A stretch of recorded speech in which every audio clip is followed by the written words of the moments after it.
Sid and Nancy, directed by Alex Cox from 1986, is a rock and roll drug film. It tries to be a romance also, but that is one of the flaws of the film. I'll get more into that a little bit later. Yeah, the movie deals with Sid Vicious of the Sex Pistols and his relationship with his girlfriend Nancy Spungen. Her death. It goes a little bit into his death also, like just a tiny bit, and about the repercussions of drugs. The repercussions of drugs, sorry. And the movie is well done for the most part, but there are some flaws that prevent it from being as good as something like The Basketball Diaries or Requiem for a Dream in terms of um, like drug films. Now the movie starred Gary Oldman back when he was a total nobody. Just about everyone in this film are at the time the film was back in 1986, and just about everyone in the film were nobodies. Kind of surprised that okay, I'm not real. I'm kind of surprised that they got Gary Oldman to play Sid Vicious because he doesn't look at all like the real guy.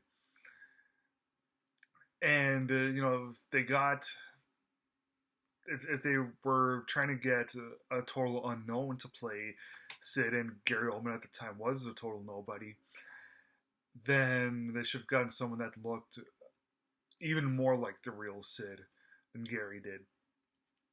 But I can see why they got the real Sid because come on, it's Gary Oldman. Gary Oldman is a very talented actor. And for the longest time, this is actually my favorite Gary Oldman performance. Not my favorite Gary Oldman film, but it was my favorite performance of his. That was until he did Darkest Hour playing Winston Churchill, in which case I was like, okay, never mind. Sid Vicious is my second favorite. Gary Oldman performance, Winston Churchill is my number one.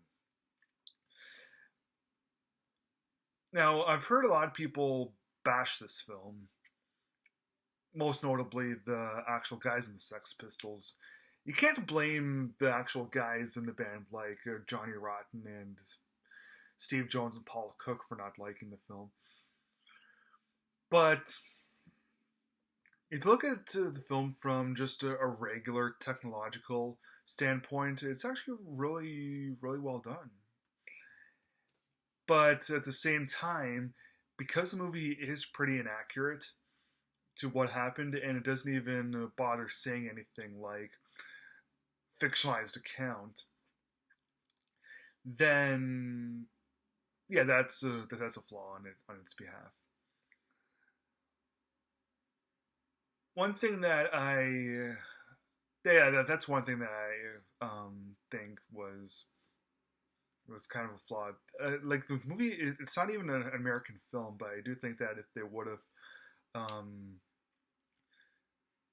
like making films for more dramatic purpose, like more like inaccuracies, that's a pretty American thing. But this is British, and if they would have um, done a little bit more accuracies to the film, like accuracies to what to the film to what really happened, then probably would have been better. But I can see some dramatic purpose sake, whatever. So, what's the movie even about? Well, Sid Vicious of the Sex Pistols is a good friend of Johnny Rotten's, who's the frontman of the band. He just got hired as the bassist, even though he doesn't know how to play. And he eventually meets a groupie named Nancy Spungen, who's very well played by Chloe Webb. The only film I've ever seen her in, also. And she's a drug addict, and Johnny, I mean Sid, also has some drug issues, but he's also he also isn't doesn't have really good manners either. It's not love at first sight, but they eventually fall in love, and drugs consume their lives, and it eventually leads to Nancy's accidental death. In like the way that it's presented in the film, I've read that it's not at all accurate to what really happened. And so Nancy died in 1978, and 4 months later, Sid died himself of a drug overdose. And the movie really does a good job in depicting the drug issue. And I remember seeing reviews from seeing old reviews of this, and apparently back in 1986, this was like one of the best, most accurate films to depict the issues of doing drugs. Like, of course, Scarface was out a few years before this, but that movie doesn't really show the repercussions of everything. It doesn't show the harm. Well, I mean, it shows the harm, but it doesn't show the extreme brutality of it all. And after Sid and Nancy was Less Than Zero with Robert Downey Jr., and that's one that I always found was a better film than Sid and Nancy, but yeah, that's just me. I like Less Than Zero a little bit more. I might change my mind. Call Sid and Nancy the better film one day, whatever. But a few years later, there was some films that were all like other drug films that were also better than Sid and Nancy, including The Basketball Diaries, as I said, and Requiem for a Dream, and Traffic. But yeah, I guess you could say that it all started with Sid and Nancy.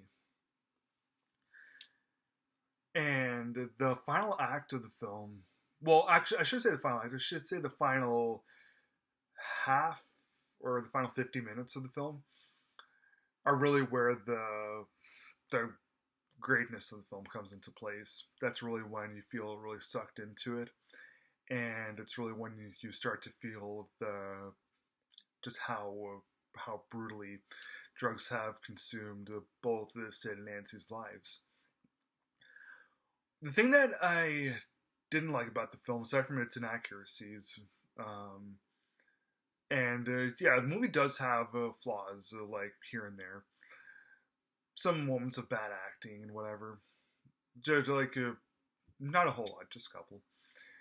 The thing that I didn't like about the film was, despite being a partial romance, there is like almost no chemistry between Sid and Nancy.